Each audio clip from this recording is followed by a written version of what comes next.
Gerald Anderson, inaming si Kim Chiu ang pinaka-memorable na ex-girlfriend. Sa isang artikulo, inamin ni Gerald Anderson na si Kim Chiu ang pinaka-memorable niyang ex-girlfriend.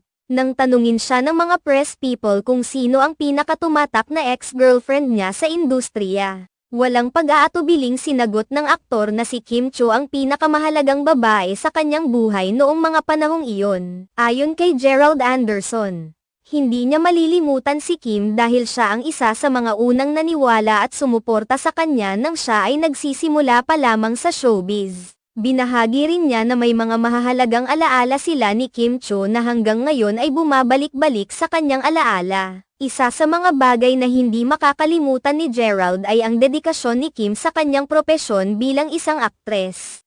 Pinuri niya ang husay at ang pagsisikap ni Kim sa pag-arte na nagpapatunay kung gaano kalalim ang pagmamahal nito sa larangan ng show.